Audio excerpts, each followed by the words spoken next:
जीवों में विविधता। अब जीवों में विविधता मैंने बताया था कि जीवों में विविधता के लिए एक सबसे पहले वैज्ञानिक आए थे, कौन सा, अरस्तु, जो पूरे जीव को 3 भागों में आवास के आधार पर बांटे थे, थल, जल और आकाश। बाद में एक वैज्ञानिक आए थे, लिनियस। लिनियस ने क्या किए थे, तो पूरे जीवधारी को यानी पूरे जीवों को कितने भागों में बांटे थे, पादप और जंतु। पादप और जंतु, इसलिए पादप और जंतु 2 भागों में बांटे थे, इसलिए इसको बोलते हैं वर्गीकरण का जन्मदाता। क्लासिफिकेशन, 2 किंगडम क्लासिफिकेशन किसने दिए थे, लिनियस ने।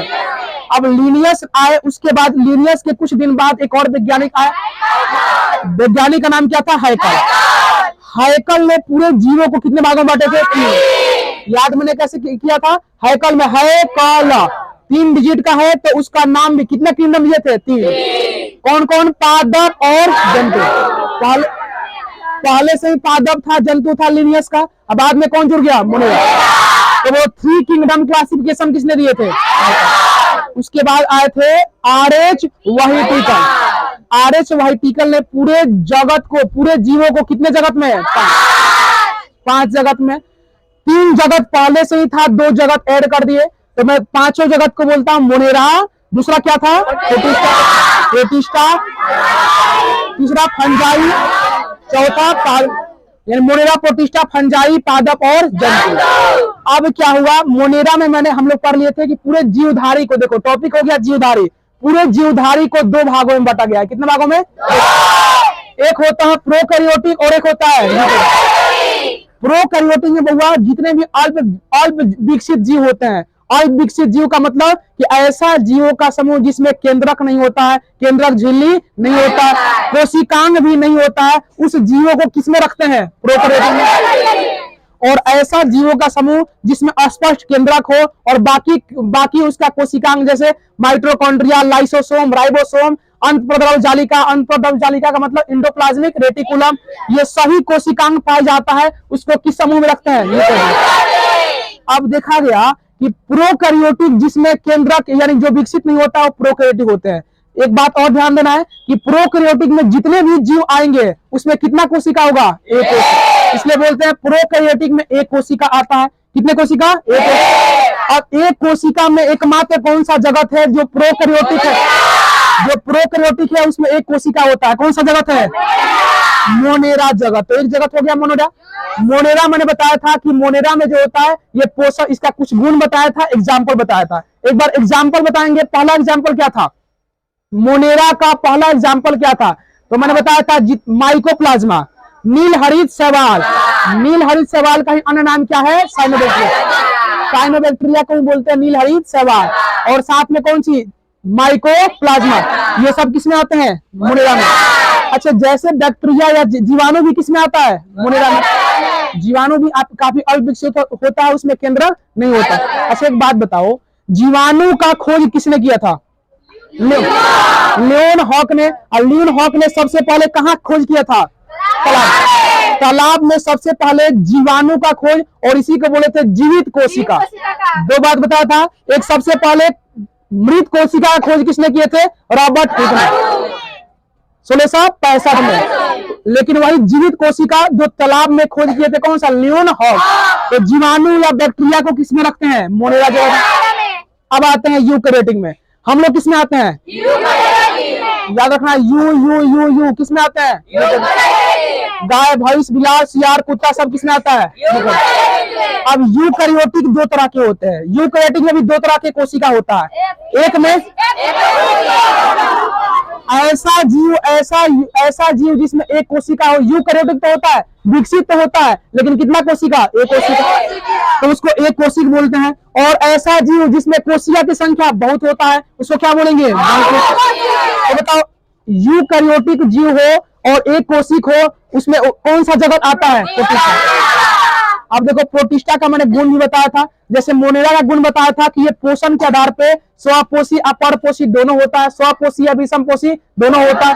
वैसे ही प्रोटिस्टा भी पोषण के आधार पर स्वपोषी या विषमपोषी दोनों होता है। इसका एग्जाम्पल बताया था प्रोटिस्टा। देखो याद कैसे करवाया था, प्रो से प्रोटिस्टा, अप्रो से प्रोटोजोआ। तो जितने भी प्रोटोजोआ होते हैं किसमें आते हैं, साथ में प्रोटोजोआ के अलावा मैंने बोला था एक कोशिकीय सवाल किसमें आते हैं, डायेटम, डायेटम एक जीव होता है, किसमें आता है? प्रोटिस्टम।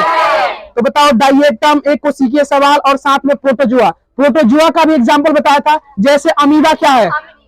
प्रोटोजुआ।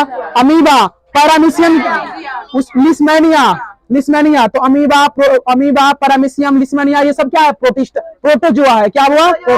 अब जितने भी प्रोटोजुआ होता है किसमें आता है? प्रोटिस्टम। कितना होता है? प्रोटिस्टम। अब ये हो गया प्रोटिस्टा जगत हो गया। अब आते हैं इधर, जितने भी बहुकोशिका होता है, बहुकोशिकीय यूकैरियोटिक जीव होते हैं, उसको देखा गया तो दो तरह के जीव थे। कुछ में सेल वाल होता है, कुछ में सेल वाल नहीं होता है। सेल वाल मतलब कुछ में कोशिका भित्ति होता है और कुछ में नहीं होता है। तो जिसमें कोशिका भित्ति नहीं होगा उसको कोशिका भित्ति रहित बोलेंगे। तो एकमात्र जगत जिसमें कोशिका भित्ति नहीं होता है कौन सा आएगा? जंतु, जंतु या एनिमेलिया। हम लोग किस में आते हैं? किस किंगडम में आते हैं? जंतु। अब दूसरा बहुकोशिकीय भी हो, कोशिका भित्ति हो, जिसमें कोशिका भित्ति होता है। तो कोशिका भित्ति जिसमें होता है वो भी दो तरह के होता है। कुछ जीव ऐसे होता है जिसमें कोशिका भित्ति तो होगा, यूकैरियोटिक होगा, कोशिका भित्ति होगा, कोशिका भित्ति होगा, बहुकोशिकीय होगा, लेकिन कुछ में प्रकाश संश्लेषण की क्रिया होता है और किस में नहीं होता। प्रकाश संश्लेषण मतलब फोटोसिंथेसिस। प्रकाश संश्लेषण का मतलब क्या होता है? पेड़ पौधा अपना भोजन चार चीजों की उपस्थिति में स्वयं बनाए, तो उस विधि को क्या बोलेंगे? प्रकाश संश्लेषण। चार चीजों की आवश्यकता मतलब क्या? सूर्य से क्या लेगा? सूर्य का प्रकाश। वायुमंडल से क्या लेगा? Carbon dioxide. फिर से जल से क्या लेगा? जल और खनिज लवण। अब पत्तियों के क्लोरोप्लास्ट यानी हरित लवक में कौन सा वर्णक होता है? कौन सा वर्णक? तो बोलेंगे पर्णहरित। कौन सा? पर्णहरित, जिसको क्लोरोफिल भी कहते हैं। तो क्लोरोफिल सूर्य का प्रकाश, वायुमंडल से कार्बन डाइऑक्साइड और जड़ से जल और खनिज लवण। चार चीजों की उपस्थिति में पेड़ पौधा अपना भोजन स्वयं बनाए, तो जिस विधि द्वारा भोजन बनाता है उस विधि को क्या बोलेंगे? प्रकाशन।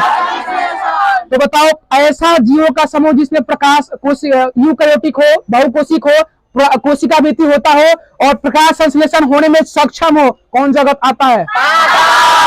पादप जगत आता है। इसमें प्रकाश संश्लेषण क्रिया होता है। ये कोशिका भित्ति भी होता है। कोशिका भित्ति किसका बना होता है? सेलुलोज का। इसमें बहुकोशिका होता है और साथ में यूकैरियोटिक होता है।